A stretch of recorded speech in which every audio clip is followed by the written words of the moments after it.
Hi everybody, welcome back to 30 Days Until Done. I'm John Branningham. We're going through our month of introspection, and today we're going to write the Scarlet Letter poem.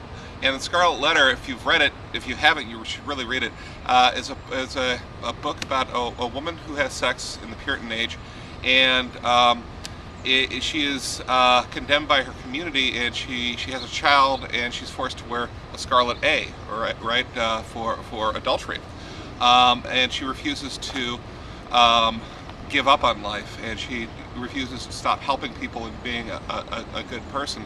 So what at first seems like a sin really isn't a sin. The real sin are the people who deny her humanity, right?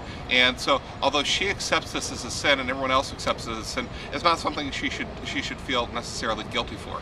Now this is what you're going to write. That thing in the past that you have felt guilty about, at the time, and really wasn't something that was terrible, probably gave you trauma, gave you worry, gave you something. If I were going to write about this, what would I write about?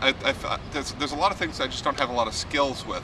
I have a very difficult time keeping track of things. I felt a lot of guilt about that for a while, and I've tried to find ways around it, and it's just like I finally figure out how I could do it. But it's not something I should have ever felt guilty about. It was just a skill that I don't have, right? But I was made to feel guilty about this lack of ability that I had. And I think I'd write. What would I write about? What particular thing would I write about? Not being able to keep track of my finances. That was something early in my adulthood that I did. It's not something I should feel guilty about. It's just something I need to learn to work with.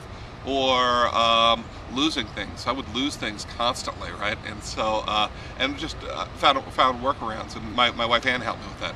And so that's the kind of thing that I would write about. Those things that I had so much anxiety about that just weren't bad things, right? But I was told that they're bad things. Okay, I'm sure you have these things too. When you're done, post them down below, and I'll see you tomorrow on 3 Days Until Done.